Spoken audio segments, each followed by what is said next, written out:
Bang! The sharp crack of a gunshot shattered the quiet night. A figure collapsed onto the pavement, blood pooling beneath him, glistening under the flickering streetlight. His breaths came in ragged gasps, his body trembling as life slipped from his veins. A voice crackled over the radio. Shots fired. Suspect down. But there was no weapon near him, just a bag of snacks scattered across the ground.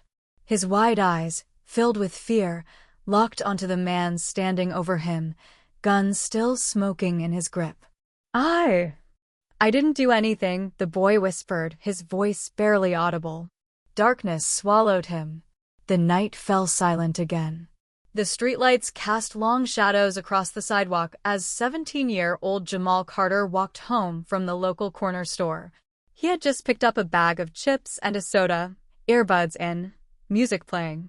A completely normal evening until flashing red and blue lights turned the neighborhood into a scene of panic. Hey, you. Hands where I can see them. A voice barked from behind. Jamal turned around, confused. A few feet away stood Officer Ryan Whitaker, a white cop known in the community for harassing young black men. His hand hovered over his holster, eyes locked onto Jamal like he had already decided he was guilty of something. What did I do? Jamal asked, his voice calm but cautious. Shut up. Hands up, now. Whitaker shouted, stepping closer, his gun drawn.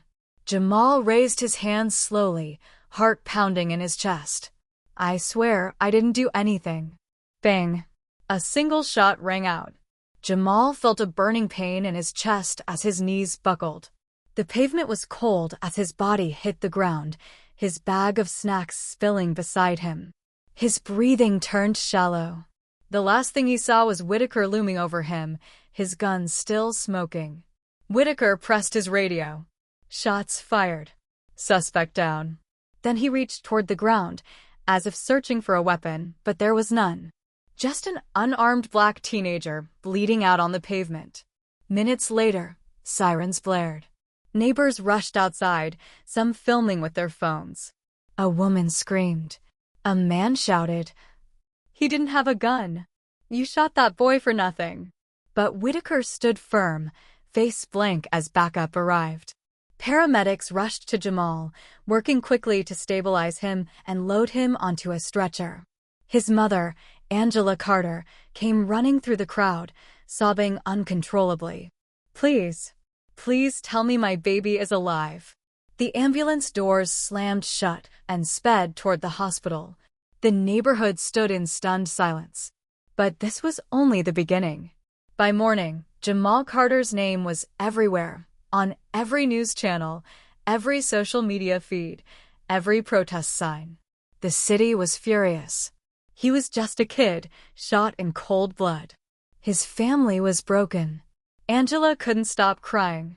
"My baby never hurt nobody," she said during a televised interview. "That officer needs to pay for what he did." But Officer Whitaker told a different story at a press conference. He claimed Jamal was a known gang member who made a sudden move. The people weren't buying it. The community knew the truth. Whitaker had a long history of racial profiling and excessive force. This time, he had gone too far. Then came the twist no one expected. A bystander had filmed the entire shooting. The video showed Jamal with his hands clearly raised when Whitaker pulled the trigger. The footage went viral.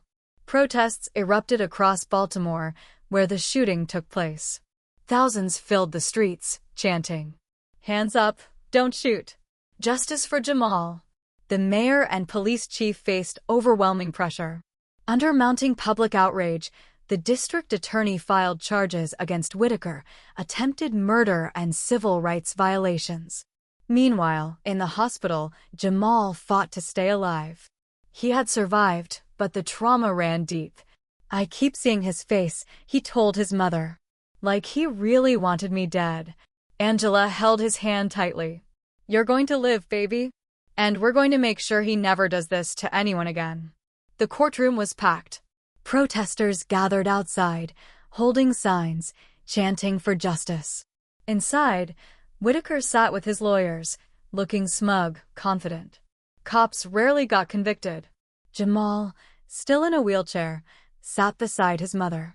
His lawyer, attorney Malcolm Hayes, was prepared for war. The prosecutor played the video. Gasps filled the courtroom. The judge's expression turned hard. Whitaker's lawyer argued that his client feared for his life, but then Attorney Hayes stood. "Your Honor," he said, holding up a file. "This is Officer Whitaker's disciplinary record.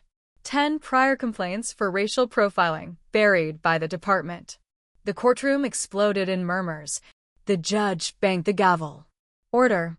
One by one, witnesses took the stand, neighbors who had seen the shooting. They described how Jamal had been given no warning. Medical experts confirmed Jamal had no criminal record, no gang ties. Whitaker's smug expression faded. His past had caught up to him. The jury deliberated for hours. Outside, the city held its breath, fearing another injustice. Finally, the verdict. "We, the jury, find the defendant guilty on all counts." The courtroom erupted in cheers. Angela sobbed as she hugged her son. The judge didn't hold back. "Officer Ryan Whitaker, you are hereby sentenced to 25 years in prison for attempted murder and civil rights violations." As Whitaker was led away in handcuffs, Jamal felt a weight lift off his chest. He had survived, and this time, the system had worked. But he knew the fight wasn't over. There were still too many Whitakers out there. That night, lying in his hospital bed, Jamal scrolled through messages of support. "You're an inspiration.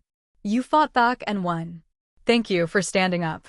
Jamal exhaled slowly. His fight had meant something. He had been given a second chance, and he was going to use it.